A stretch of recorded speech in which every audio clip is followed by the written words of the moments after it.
लखनऊ के केजीएमयू में जहां सफेद कोट की आड़ में धर्मांतरण का खेल चल रहा था, वो ढोंगी पाखंडी डॉक्टर रमीज जो लोगों को मूर्ख बना रहा था, जिसे लग रहा था वो भाग जाएगा और उसका कुछ नहीं होगा, कोर्ट पहुंचने से पहले ही पुलिस ने उसे दबोच लिया। जिसे लगता था कि कोर्ट में सरेंडर कर वो बच जाएगा। शायद वो भूल गया था कि ये उत्तर प्रदेश है जिसके मुखिया हैं योगी आदित्यनाथ, जो कहते हैं अगर किसी को गलतफहमी होगी कि वो अपराध करके कहीं भाग जाएगा तो पाताल से भी उसको निकाल कर ले आएंगे। और इस केस में भी यही हुआ। 2 हफ्ते की फरारी, इनाम और आखिरकार लखनऊ पुलिस ने कर दिया उसका खेल खत्म। दर्शकों नमस्कार, डीएनपी इंडिया में आपका स्वागत है। मैं हूं आपके साथ राहुल चौधरी। लखनऊ के जिस केजीएमयू में इलाज नहीं एजेंडा चल रहा था, वहां जैसे ही डॉक्टर पर धर्मांतरण का आरोप लगा वो फरार हो गया। 2 हफ्ते तक छुपता रहा। पुलिस ने उस पर इनाम घोषित किया, फिर इनाम को बढ़ाया गया। वो सोच रहा था कि कोर्ट में सरेंडर करेगा और बच जाएगा, लेकिन कोर्ट पहुंचने से पहले ही पुलिस ने उसे दबोच लिया। संदेश साफ है, सफेद कोट हो या काली करतूत, कानून से कोई नहीं बचेगा। मामला सामने आने के बाद से डॉक्टर रमीज फरार चल रहा था। पुलिस ने उस पर इनाम भी रख दिया था। पुलिस डॉक्टर रमीज के माता पिता को पीलीभीत से पहले ही गिरफ्तार कर चुकी है। बताया जा रहा है कि डॉक्टर रमीज 2 हफ्ते से ज्यादा समय से फरार चल रहा था। अपने बंद पड़े किराए के घर से सामान निकालने और कोर्ट में हाजिर होने की फिराक में डॉक्टर रमीज लखनऊ आया था। इस दौरान ही उसे गिरफ्तार कर जेल भेज दिया गया। लखनऊ वेस्ट की चौक पुलिस ने उसे गिरफ्तार किया है। जांच में यह भी बात निकलकर सामने आई थी कि डॉक्टर रमीज लगातार हिंदू लड़कियों को अपने प्यार के जाल में फंसाता था और उनसे फोन पर घंटों बात करता था। आरोपी डॉक्टर रमीज मलिक के खिलाफ गैर जमानती वारंट जारी करने के साथ ही उसकी गिरफ्तारी की जानकारी देने वाले को 50,000 रुपए का इनाम देने की घोषणा की गई थी। शिकायतकर्ता एक महिला डॉक्टर ने आरोपी पर अपनी शादी छुपाने, शादी का झांसा देकर उसका यौन शोषण करने, उसे जबरन गर्भपात कराने, उसे धमकी देने और धर्म परिवर्तन के लिए दबाव डालने का आरोप लगाया था। पुलिस ने बताया कि 22 दिसंबर को बलात्कार, आपराधिक धमकी और उत्तर प्रदेश विधि विरुद्ध धर्म संपरिवर्तन निषेध अधिनियम के प्रावधानों के तहत यह मामला दर्ज किया गया था। अधिकारियों ने बताया कि विश्वविद्यालय और पुलिस स्तर पर धर्म परिवर्तन और संबंधित गतिविधियों की अलग अलग जांच भी चल रही है।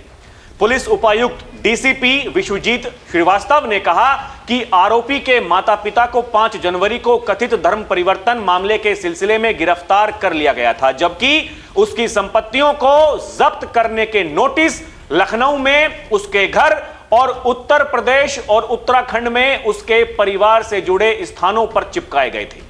पुलिस ने उसे लखनऊ से पकड़ा है, जबकि पुलिस की टीमें उसकी तलाश 4 राज्यों यूपी, उत्तराखंड, दिल्ली और हिमाचल प्रदेश में कर रही थी। पुलिस ने लखनऊ, पीलीभीत और खटीमा वाले घरों पर 7 जनवरी को ही कुर्की का नोटिस चिपकाया था। 5 जनवरी को पिता सलीमुद्दीन और मां खतीजा को गिरफ्तार किया गया था। यह मामला 23 दिसंबर 2025 को सामने आया था, जब केजीएमयू में एमडी पैथोलॉजी की छात्रा ने चौक थाने में शिकायत दी थी। उसने आरोप लगाया था कि उसके सीनियर डॉक्टर ने शादी का झांसा देकर शारीरिक संबंध बनाए, गर्भपात कराया और धर्म परिवर्तन का दबाव डाला। पुलिस जांच में यह भी सामने आया है कि रमीज ने आगरा की महिला डॉक्टर से निकाह करने के लिए फर्जी दस्तावेज तैयार किए थे। पुलिस अब उन दस्तावेजों की गहन जांच कर रही है। लखनऊ केजीएमयू में लव जिहाद पीड़ित डॉक्टर सीएम योगी से 31 दिसंबर 2025 में मिली थी। सीएम योगी ने आरोपी डॉक्टर की गिरफ्तारी का सख्त आदेश दिया था। पीड़ित डॉक्टर से सीएम योगी ने इंसाफ दिलाने का वादा किया था। पुलिस अधिकारियों को सख्त मैसेज दिया गया था कि आरोपी डॉक्टर को किसी भी हालत में गिरफ्तार करके लाओ। पीड़ित और सीएम योगी की यह मुलाकात पूरी तरह गोपनीय रखी गई थी। इससे पहले लखनऊ के केजीएमयू में हंगामा करने के मामले में मुख्यमंत्री योगी आदित्यनाथ ने महिला आयोग की उपाध्यक्ष अपर्णा यादव और महिला आयोग की अध्यक्ष बबीता चौहान को भी बुलाया था। माना जा रहा है कि मुख्यमंत्री ने उनसे मेडिकल कॉलेज में हुई घटना के बारे में जानकारी ली। मीडिया रिपोर्ट्स के अनुसार इस मामले को लेकर हिंदूवादी संगठनों ने शुक्रवार को केजीएमयू में 3 घंटे तक बवाल काटा था। बताया जा रहा है कि इस मामले में कार्रवाई में देरी होने के कारण लोगों का गुस्सा फूटा था। उन्हें लग रहा था कि केजीएमयू आरोपी को छुपाने का प्रयास कर रही है, जिसके बाद उन्होंने वहां पहुंचकर हंगामा कर दिया। बहरहाल आरोपी पकड़ा गया है और दर्शकों, योगी आदित्यनाथ ये कह चुके हैं कि कोई भी इस तरह की असामाजिक गतिविधियों में अगर शामिल होगा, ऐसे घिनौने कृत्य करेगा, तो देर सबेर उनके हाल भी छांगुर जैसे ही होने हैं। वो छांगुर जो यही काम कर रहा था, अवैध धर्मांतरण वो भी करवाता था, उसने तो रेट्स तय किए हुए थे, अगड़ी जातियों के अलग, पिछड़ी जातियों के अलग, और जो एससी एसटी जाति से आते हैं उनके अलग। वो कलाकारी उसकी अव्वल दर्जे पर चल रही थी, अपना नाम छुपा लिया। वो था जलालुद्दीन और बन गया छांगुर। और जिस दिन बाबा की पुलिस ने उसको पकड़ा था, बाबा ने कहा था एक जल्लाद को हमने गिरफ्तार किया है, हम समाज को भी टूटने नहीं देंगे, हम राष्ट्र को भी टूटने नहीं देंगे, और जो भी इस तरह के घिनौने कृत्य करेगा वो बचेगा नहीं। बाबा ये कहते हैं ये लव जिहाद और धर्मांतरण जैसी असामाजिक गतिविधियों से हमें सतर्क रहना होगा।